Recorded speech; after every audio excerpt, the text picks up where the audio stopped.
So, in the last section of how metaphysics, epistemology, and pragmatics have influenced the English grammar rules, let's talk about pragmatic aspects of the English grammar. So, pragmatics is the branch of linguistics and philosophy of language that studies the meaning while the language is in use. So, we have already seen an element of this on dixes. Dixes are those words that don't have meaning by themselves, like here, me, you, tomorrow. You always need a context to arbitrate a meaning to these words. But now we are going to analyze how the pragmatic aspects influence some grammar decisions in English. The importance of the context in the language had its start basically with Ludwig Wittgenstein with his philosophical investigations, and has been further developed by John Langshaw Austin, and with the beginning of the theory of speech acts and how to do things with words. And future improvements with John Searle and Daniel van der Wacken with foundations of illocutionary logic. In 1975, with the work Logic and Conversation, Paul Grice showed us his theory of implicatures. Considering that in a rational conversation we are guided by four maxims: quality, quantity, relation, and mode, as we saw above. When someone purposely inflicts one of them, the interlocutor tends to believe that the locutor indeed this did this by purpose, and there should be a good reason for that. So if you are violating one of these four maxims, if you are rational, I can only imagine that you have done this by a purpose because of something that I will discover later. And there is the locutor is able to hide an information and convey it in a non-literal form. We call this hidden information an implicator. For example, a husband tells to his wife, who is near to their kids, that the ICECREAM truck is near. He violated the maxim of mode, and he was obscure by purpose. He did this to avoid the children to understand the situation that the ice cream truck was there and ask the parents to buy, generating or hiding the implicature that the children shouldn't go for ice cream that day. So the guy was obscure by purpose. And the wife would imagine, this guy is rational. I have married a rational guy, so he has a good reason to say ice cream like this, like spelling it. So he has done this to avoid children to understand him, because of course we know the limitation of most of the children. They would never imagine that the father would, by purpose, violate the maxim of mode just to avoid them to understand that the ice cream truck was near. We can call this kind of implicature a conversational one, because it happened based on a violation of these maxims. Another example is when a young man sees a young girl whom he hadn't seen for a while, and he says, "You have surely grown up, girl." The man is hiding with this obvious and emphatic adverb surely, violating the maximum of quantity. The implicator that the girl has become pretty attractive, with her body growing along those years. So when someone says, "You have surely grown up, girl," and mainly if you try to use some other things in your voice to represent something else, you are not saying something obvious. Of course, those years have passed, and the girl, of course, has grown up. But when you say and you put this emphasis in the intensity adverb, "You have surely grown up, girl." You are not just saying that she has grown up, but you are interested in her development, right?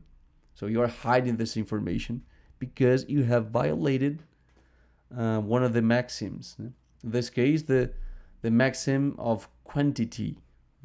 The maxim are about those things. You have to speak the truth. speak not less and not more than you should.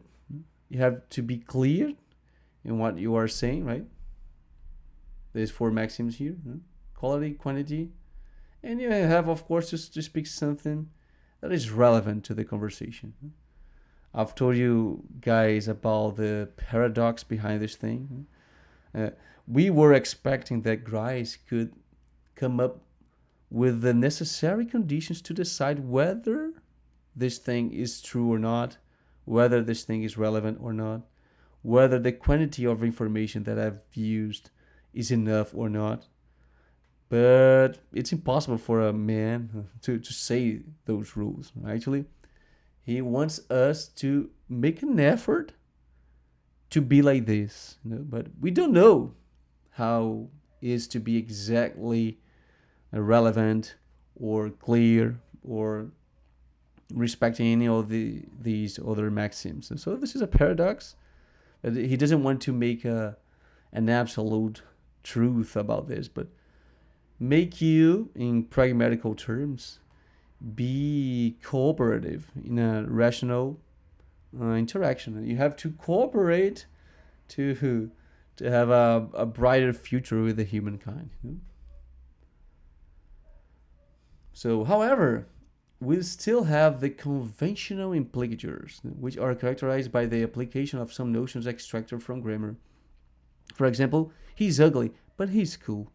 Reveals an arbitrary social convention that if someone is ugly, whatever criteria is being used to decide this, one has to be a good company to compensate that shortcoming. The adversative conjunction but made this job by definition. So, if I used an adversative conjunction here, I'm telling you already that this sentence is opposite to this one. But we have a conventional implicature here, because we have a social convention that if you are ugly, you have to make some effort to have some other qualities. Otherwise, you will be excluded, and mainly by girls. So, the adversative conjunction but made this job. Of course, every implicature can be cancelled because, according to the examples, the wife could have thought that the husband was simply making the conversation difficult, or worse, treating her like a child or dumb due to the spelling of the word ice cream. Maybe the wife could have thought that he was trying to treat her like a child, not the children themselves. So sometimes the implicature can be cancelled. This is one of the elemental characteristics of implicature. There's no an absolute truth about the information that you are trying to hide. Sometimes people might understand it differently from your original idea. As much as no one is obligated to see this social convention of merit compensation illustrated above. Like not every culture not every culture thinks that you have to be cool to compensate the fact that you are ugly. One of the biggest mysteries for students of English is why there is an as or es at the end of the third person conjugated verbs. So finally, I'll tell you about the ambiguity that there is when you try to speak in the indicative mode. In fact, the four conditions necessary for this type of inflection are simple present, third person, singular, and indicative. That's why I say I work, you work, she works.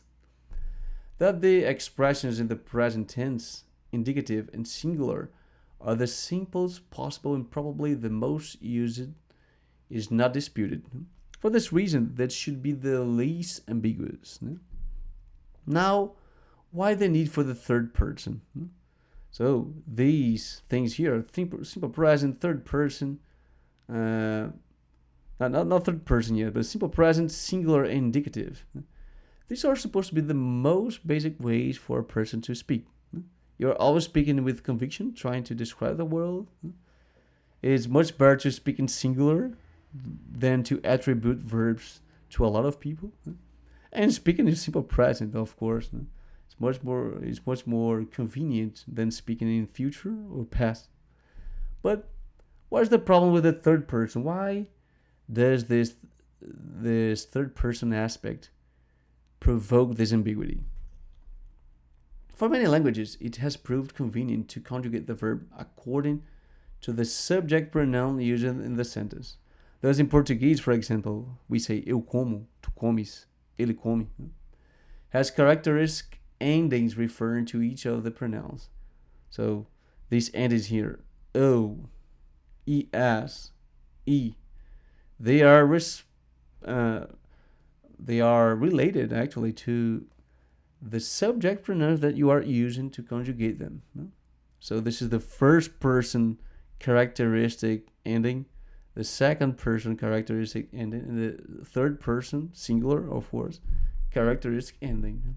However, this makes learning more difficult as there are more words to memorize. So in Portuguese, you will have 72 forms to memorize.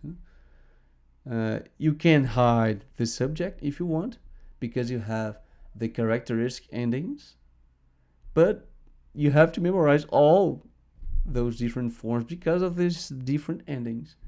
This is not convenient. English has preferred to make this simpler. They all have the same conjugation except for the third person in the simpler form stated above. But then again, why the third person provokes this ambiguity? No?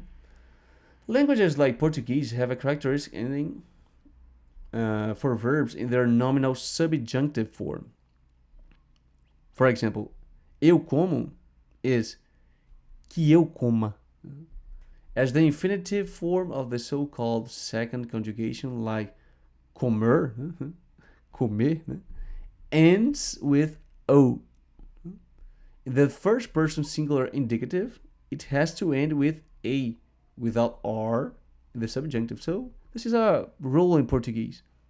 If you are dealing with the second conjugation, which are those verbs that end with er, in the subjunctive form, it becomes a at the end. So comer, que eu coma. English has this form, the subjunctive, but does not have a linguistic indicator for it. Thus, in reporting cases only, we are always referring to something or someone other than the first and second person, as the situation is always about him, her, or it.